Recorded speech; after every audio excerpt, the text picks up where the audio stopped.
क्या आपको पता है जगन्नाथ जी के स्नान यात्रा के कुछ ही दिन बाद जगन्नाथ जी क्यों बीमार हो पड़ते हैं और 15 दिनों के लिए बीमार होकर एकांतवास में चले जाते हैं? तो आइए इस वीडियो में मैं वही आप लोगों के साथ शेयर करने वाली हूँ कि जगन्नाथ जी क्यों बीमार हो जाते हैं और जगन्नाथ जी की इस बीमार लीला के पीछे असल में क्या रहस्य छुपा है। हरे कृष्ण, राधे राधे। लड्डू गोपाल चैनल में आप सभी का स्वागत है। तो आप लोगों को तो पता ही है जगन्नाथ जी का स्नान यात्रा कुछ ही दिन पहले हो गया था और अभी जगन्नाथ जी तो 15 दिनों के लिए बीमार है और जगन्नाथ जी का जो मंदिर है वहाँ पे वो अभी बंद रहते हैं कुछ दिनों के लिए। हमारे लीलाधारी जो प्रभु है उनकी लीला तो अनंत है। उन्हीं में से एक जो लीला है जो वो कहा जाता है कि हमारे जगन्नाथ जी बीमार होने के पीछे ये भी कारण है कि भगवान जगन्नाथ के भक्त माधव दास से जुड़ी है ये बात। माधव दास जी तो हमारे जगन्नाथ जी के अत्यंत प्रिय सखा थे और उनसे बहुत ही ज़्यादा क्लोज थे और उन्होंने अनंत लीला किया है हमारे माधव दास जी के साथ। और जब माधव दास जी एक बार बीमार पड़ गए थे तब जगन्नाथ जी ने स्वयं उनकी सेवा किए थे और ये बात जब भक्त माधव दास को समझ आया था, पहले तो उनको पता नहीं था क्योंकि वो बीमार थे और बहुत ही ज़्यादा अस्वस्थ थे, वो बिस्तर में थे। लेकिन जब उनको पता चला कि उनकी सेवा के लिए स्वयं महाप्रभु जगन्नाथ जी आते हैं तब उनको ये पता चलने के बाद उनको बहुत बुरा लगा और वो जगन्नाथ जी से कहने लगे, आप मेरी सेवा क्यों कर रहे हैं, ये बिल्कुल ठीक नहीं है। वो कहने लगे, आप तो भगवान हैं, मुझे ठीक क्यों नहीं कर देते जो आप मेरे लिए कष्ट सह रहे हैं। तब जगन्नाथ जी ने कहा कि तुम्हारे भाग्य में 15 दिन की बीमारी और बची है, 15 दिन तक तुम्हें ये सहना ही पड़ेगा और उसके बाद तुम ठीक हो जाओगे माधव दास।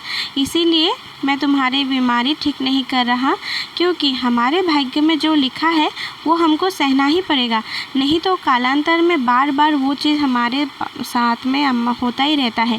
इसीलिए 15 दिन तक तुम्हें ये बीमारी सहन करना ही पड़ेगा, इसीलिए मैं तुम्हारी सेवा कर रही हूँ और 15 दिन के बाद तुम ठीक हो जाओगे। माधव दास जी ठीक करने की हट करने लगे। तब प्रभु ने बहुत समझाया लेकिन माधव दास जी नहीं माने। तब प्रभु ने माधव दास जी को ठीक कर दिया और लेकिन अपने भक्त की जो पीड़ा थी, बीमारी को अपने ऊपर ले लिया क्योंकि कर्म के फल में परमात्मा भी हस्तक्षेप नहीं करते, यही तो विधि का विधान है।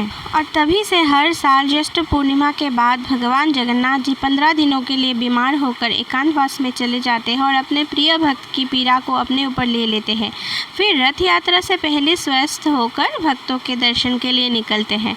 तो ऐसे ही प्रेम के भूखे हैं हमारे जगन्नाथ जी और भक्त वत्सल है जो हमारे लिए वो उनके शुद्ध जो भक्त हैं उनके लिए कुछ भी सहन कर सकते, इवन पीड़ा भी सहन कर सकते हैं।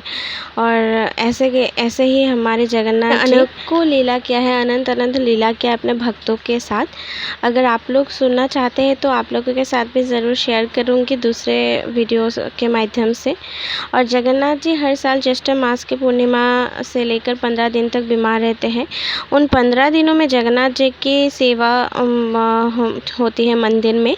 जगन्नाथ जी अपने भक्तों को दर्शन नहीं देते, उनके भोग में दलिया, फलों का रस दिया जाता है और साथ ही साथ औषधि के रूप में काढ़ा भी दिया जाता है, औषधि भी दिया जाता है जड़ी बूटियों से। और 15 दिनों के इस अवधि को अनसर भी कहा जाता है। और इस दौरान उन्हीं की एक और रूप जिनका नाम मैं अभी नहीं बताने वाली हूँ, अगर आप लोगों को पता है कि उनके उस रूप को जिनको अभी पूजा जा रहा है मंदिर में ऊपर, उनका नाम क्या है, क्या आप लोगों को पता है? अगर है तो ज़रूर कमेंट बॉक्स में बताइएगा और अगर नहीं है तो भी बताइएगा, तो फिर मैं आपको कमेंट बॉक्स में रिप्लाई कर दूँगी कि वो जो दूसरा रूप है जिनकी पूजा किया जा रहा है उनका नाम क्या है।